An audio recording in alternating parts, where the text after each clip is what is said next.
Live from our Seven Tasmania studios, your nightly news with Kim Miller begins now. Good evening. We begin with extraordinary revelations about a hospitality giant's campaign to bring down Tasmania's cashless pokie scheme. The heavily redacted documents also shedding more light on how the government handled the now shelved policy, sparking a fresh wave of outrage. A paper trail more than 170 pages long, detailing how a key hospitality player went about pressuring the government to drop its signature gambling harm reduction policy. This is a remarkable right to information document that vindicates what the Greens have been saying for months. It shows heated exchanges between former Treasurer Michael Ferguson and Federal Group CEO Greg Farrell, as Ferguson expressed concerns the company was using a report to influence politicians to scrap mandatory pre-commitment cards, and that parts of it were false. Farrell hitting back, saying a copy would be provided to the Premier. They were putting information out which was not accurate, which was misinformation. That is a serious concern. More emails show the Premier's staffers then scrambling to commission a fresh report on the card's economic impacts around the time Michael Ferguson resigned. It shows how much time is spent by the Premier and his senior staff in trying to look after the interests of the gambling industry. The government's report came at a cost of almost $300,000, while the cashless system, which the Premier claimed was too expensive and complex to implement, would have cost little to nothing, with the trial ready to roll within 45 days. The government insists facial recognition technology will work just as well. We need to balance and get the balance right for protecting problem gamblers, regional jobs and freedom of choice. Federal Group referring to previous statements that the proposed system was unworkable in both design and functionality. Anthony Dodd, 7 Tasmania News. Despite promising an update by today on a lease agreement for the Spirit of Tasmania ferry docked in Scotland, the government has come up empty-handed. Labor is demanding answers from the Premier, renewing calls to bring the vessel home. Not only did he forget to deliver the berth, he's forgotten to give Tasmanians the update on when he's going to finally deliver our ship. Independents are urging compassion as rumours continue to swirl around whether the ship could be used to house Ukrainian refugees. The idea of the Spirit of Tasmania housing people from overseas who are displaced, who need somewhere to live, is showing the spirit of Tasmania. We're told confidential negotiations are still underway and more details will be provided soon, but when that might happen is unclear. Police are investigating a Launceston house fire which they believe was deliberately lit. The blaze tearing through the St Leonard's home just before 3 o'clock this morning, destroying it. Residents escaped uninjured, but the damage bill is likely to top $750,000. Tasmania has earned the unenviable title of the country's unhealthiest state. That's according to an analysis of data from the latest National Health Survey. Only 34% of residents said they were in very good health, 57% weren't eating enough fruit and vegetables, and 16% reported doing no physical activity. Victoria was crowned the healthiest, followed by the ACT. Well, it's not quite footy season, but trophies are already being handed out. Let's head to Rebecca Gateneris at the 15th Tasmanian Hall of Fame night. Beck, a terrific way to get ready for the first bounce of the year, isn't it? Indeed it is, Kim. Anticipation is certainly building behind me. We have some of AFL Tasmania's biggest legends all under the one roof tonight. Among the inductees are local women's footy icon, AFL trailblazer and now state coach Jess Wushner. There's a nod to the past, inducting stars from yesteryear like Gary Davis and Dale Flint and Hector Brook. Considered a staple of umpiring, Hayden Nilsson is also being acknowledged. There's also the legendary Georgetown team of 2002 to 2009, which won an incredible 8 straight NTFA premierships. The crowd is starting to build here at MyState Bank Arena and anticipation is in the air for a look back at some true Tasmanian greats. Really special accolade to be part of the Hall of Fame. We've only got 5 going in tonight.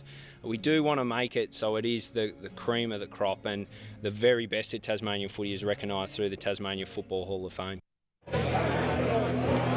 Now we're also waiting to see which Hall of Famer will be elevated to legend status, but sadly, Kim, we will have to wait until that is revealed later tonight, but we will have that all in tomorrow's bulletin.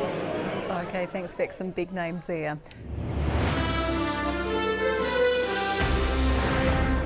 First responders in Campbelltown are being given an inside look at their new and improved emergency services station.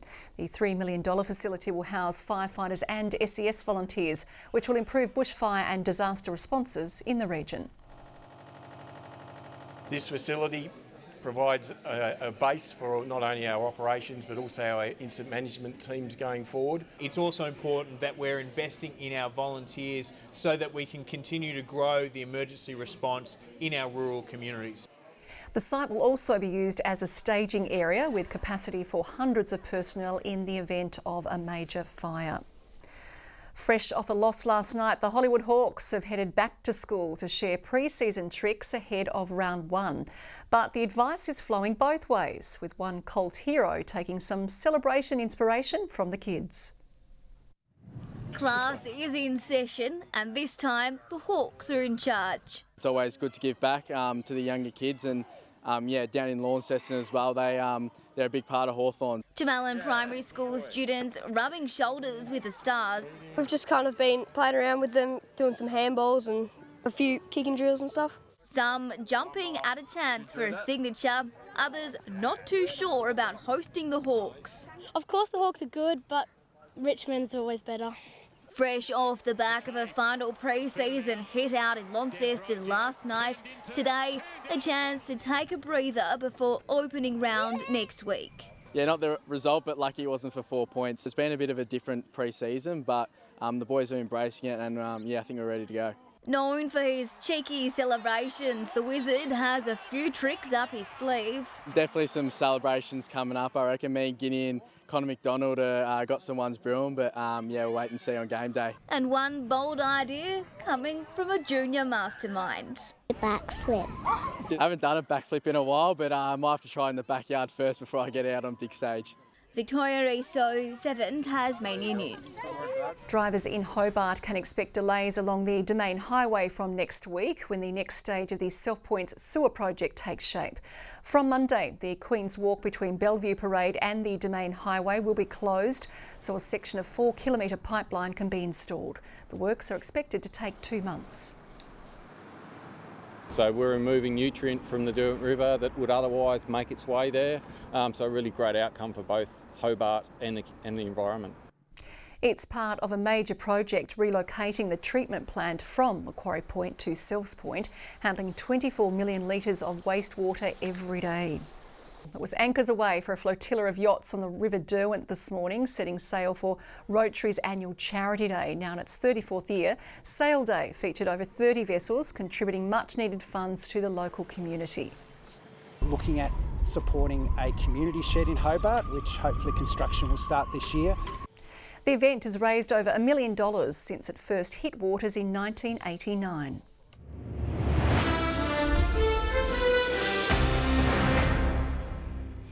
Cruz Hewitt is a step closer to a maiden Launceston international title. The 16-year-old storming his way through into the semis with a straight sets takedown of second seed Chiu Shou. Hewitt ending the match 7-5, 7-5. Well, it's goodbye pre-season and hello NPL and WSL for our Tassie footballers. And there's more than just a premiership on the line for this year's winners. There's a chance to play on a far bigger stage.